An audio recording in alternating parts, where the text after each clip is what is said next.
Olá, boa tarde, meus amores, irmãos em Cristo Jesus. Que Deus os abençoe grandemente. Vamos dar início aqui ao nosso estudo do livro de Isaías. Estejam todos preparados. Procure um lugarzinho aí na sua residência para você sentar num lugar tranquilo e prestar atenção, tá bom? Você novo que está chegando, se inscreva no canal. Aperte aí na palavrinha inscrever-se, no sininho na palavrinha toda. Já estará escrito o inscrito. Depois você vai ver uma mãozinha, que eu digo que é o símbolo, né? É uma luvinha. Esse símbolo é o símbolo da comunicação de uma palavra amiga, que é o que eu venho trazer aqui para vocês. Um papo firme, uma coisa real, né? Uma história real da palavra de Deus. Então, estejam todos apostos, que Deus os abençoe grandemente. Prestem atenção, procurem colocar as coisas de conhecimento, as coisas boas, na mente e no coração, tá bom? Principalmente no coração, porque da boca sai aquilo que tá aqui, ó, no coração. A mente, ela trabalha com a razão, mas o coração, ele é só sentimento. Então, nós precisamos saber discernir entre um e outro para fazer aquilo que realmente é correto, tá bom? Então, prestem atenção, estejam atentos. Eu vou ler o capítulo de número 4 de Isaías, depois vou ler a explicação que está aqui na Bíblia e também vou falar mais alguma coisa. Estejam todos atentos, então. Eu vou aguardar você se ajeitar aí direitinho. Enquanto isso, eu também vou aqui colocando meu esboço aqui no lugar, que eu faço sempre um esboço daquilo que eu li, né? Conforme eu disse para vocês, todas as noites eu venho trazer isso aqui para vocês. E todas as noites a gente se reúne aqui, não é mesmo? Para um pequeno estudo, né? Que nós fazemos aqui para a gente ganhar conhecimento, tá bom? Então, estejam preparados, já estão preparados? Eu já estou preparada aqui para iniciar com vocês. Então, vamos lá. No final, você não esqueça de compartilhar, tá bom? Leve a palavra amiga para alguém, tá bom? Então, diz assim: a purificação de Jerusalém, versículo 1 do capítulo 4. E 7 mulheres naquele dia lançaram mão de um homem, dizendo: nós comeremos do nosso pão e nos vestiremos com nossas próprias vestes. Tão somente queremos ser chamadas pelo teu nome. Tira o nosso opróbrio. Naquele dia o renovo do Senhor será cheio de beleza e de glória, e o fruto da terra excelente e formoso para os que escaparem de Israel.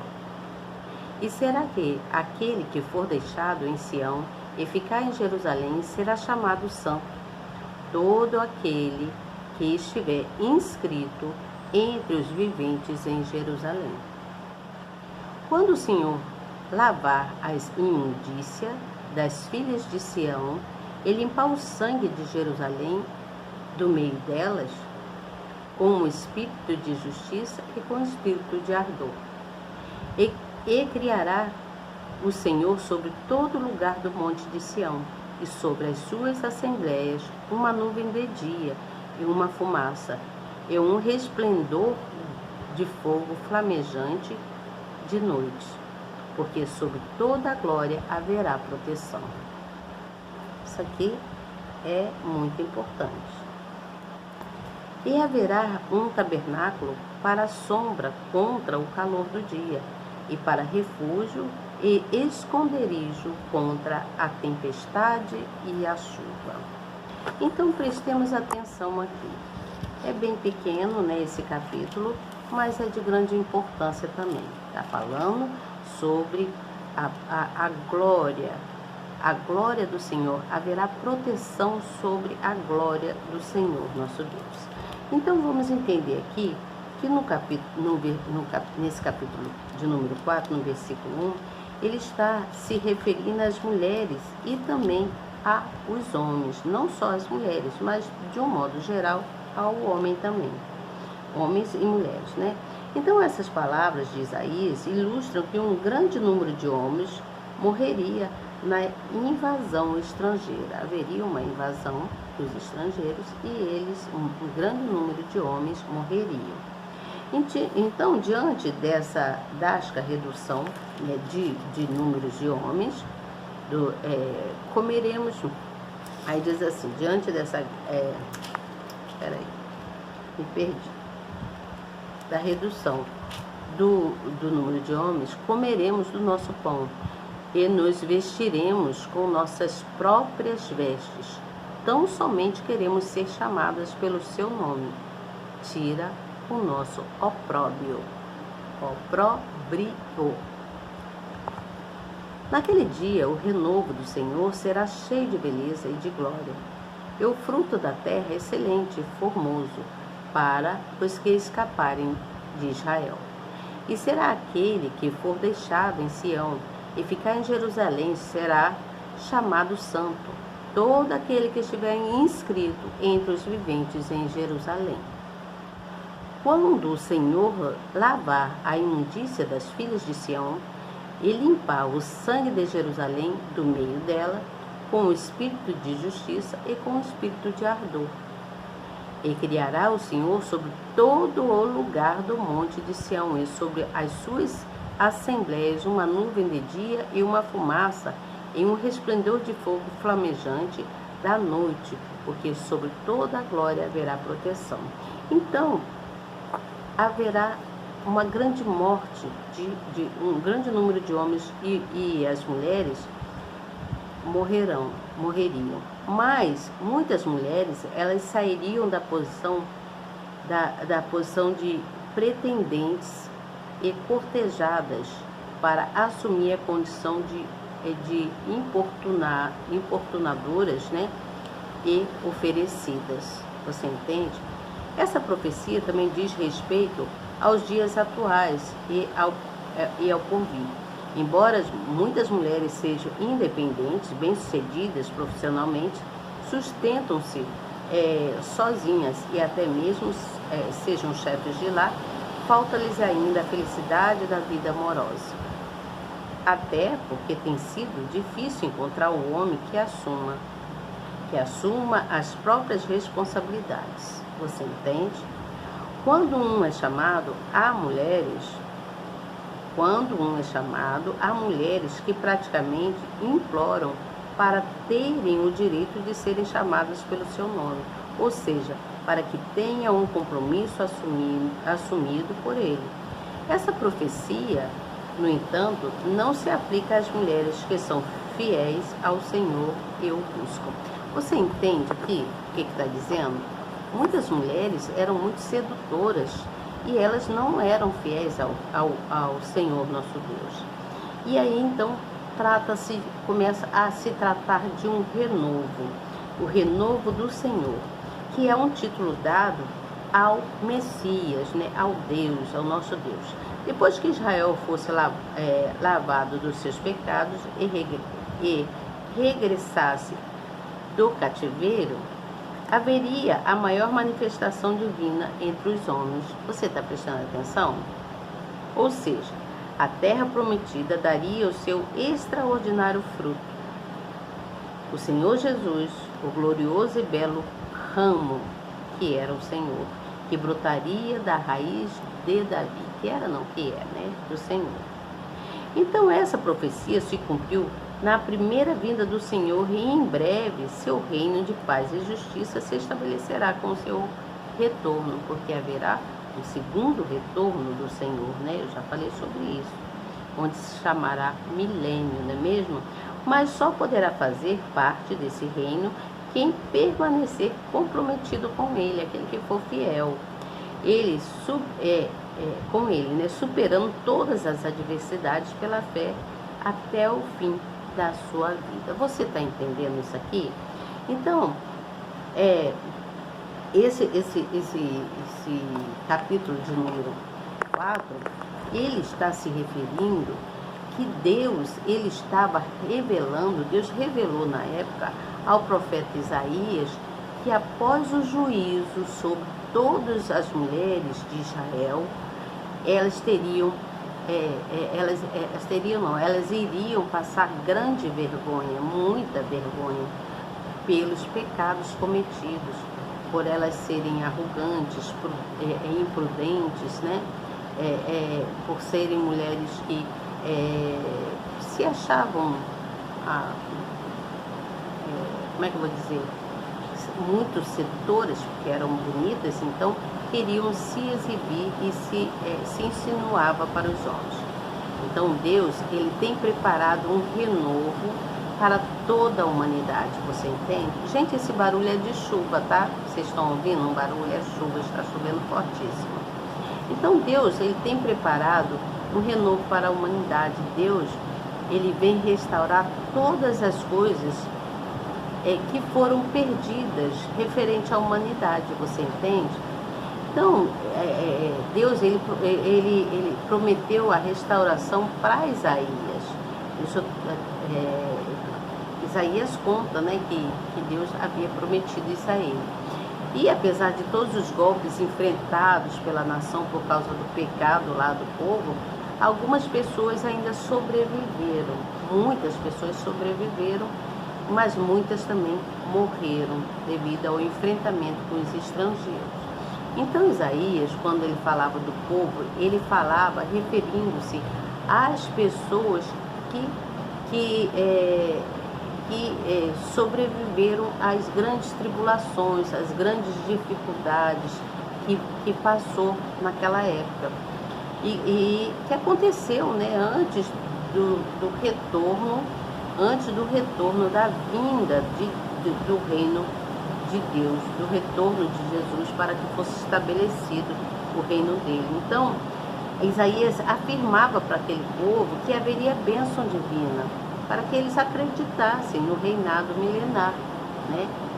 Para que eles acreditassem no reinado milenar de Cristo, que era o renovo do Senhor, que traria beleza, que traria muita paz, que o reinado do Senhor é belo, glorioso, era remanescente, ou seja, seria o reinado do Senhor, seria mais para aqueles que creiam, aqueles que eram fiéis, aqueles que se mostraram permanentemente em fé em Cristo, porque resistiram todas as tentações e aos pecados do mundo, você entende? Então esse termo renovo aqui, nesse caso, renovo, está se referindo, se adequando, foi adequado, né, no caso, se adequando, não, foi adequado, o profeta Isaías, ele estava se referindo ao Messias, ao Deus Todo-Poderoso, que brotaria, que brotou da linhagem lá de Davi. E como ele brotou, seria derramado bênçãos, né? Daria muitos frutos, né? Daria muitos frutos, digamos assim, né? Então, assim como as pessoas se deleitaram, né, naquela época nos frutos da terra e também nos frutos deixados por Deus, né? Que Deus deixou o legado dele. Então, os sobreviventes, eles se deleitaram em Deus, aqueles que conseguiram viver, né, viveram dos frutos da terra e da fé, né, do crer, foram fiel a Deus, eles sobreviveram. Então, eles se deleitaram em Deus. Isso significa que Deus é a videira, mostrando que Deus é a videira, como está escrito lá no livro de João. No livro de João está escrito isso. Então, eu tomo essa história, né, como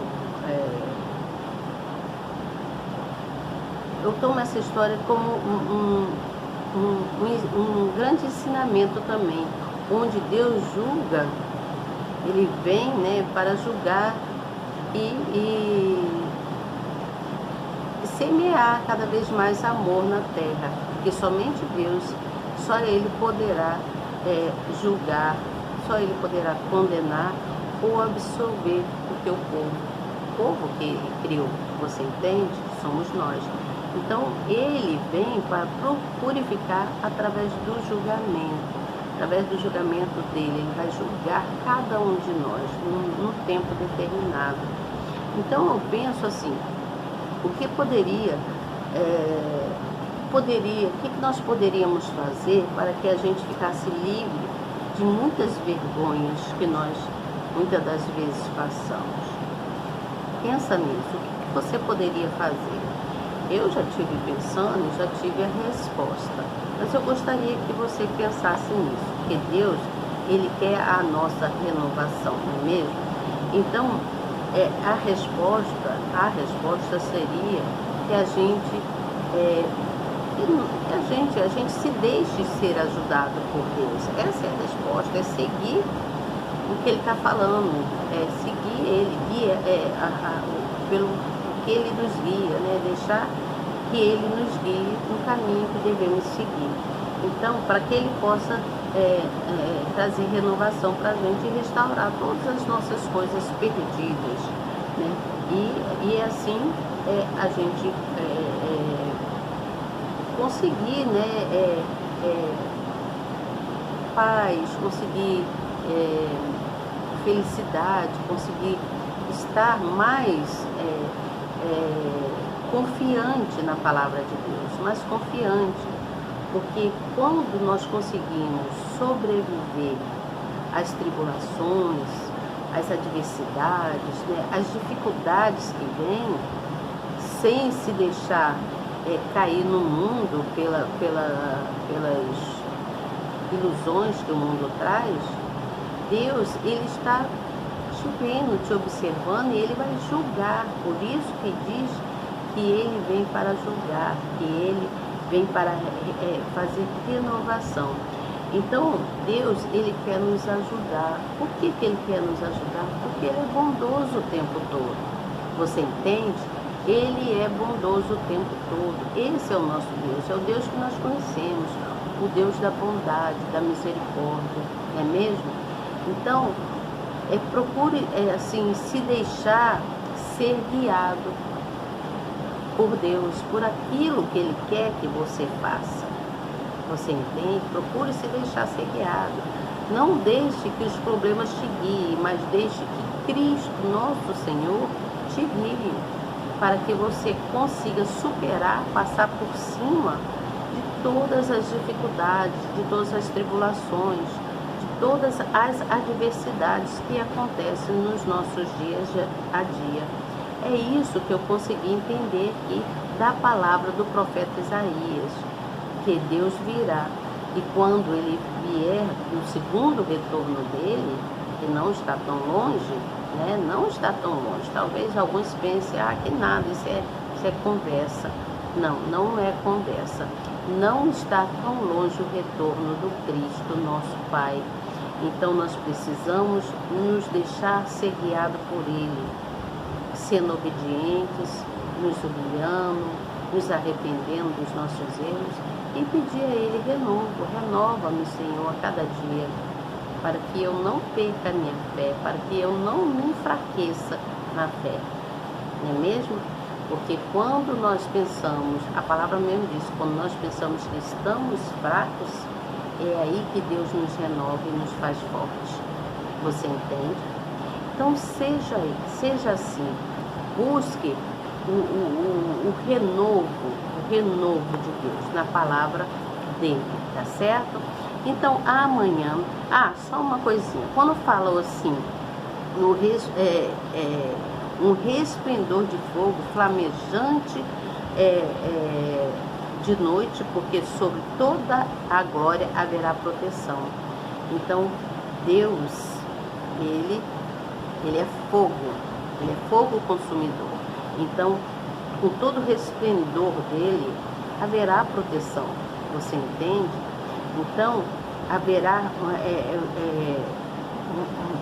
um local contra as coisas adversas do dia a dia.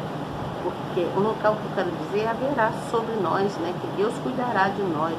E Ele é o nosso refúgio. E Ele nos coloca debaixo da proteção dele. Essa é a glória protetora, a glória de proteção dele, tá bom?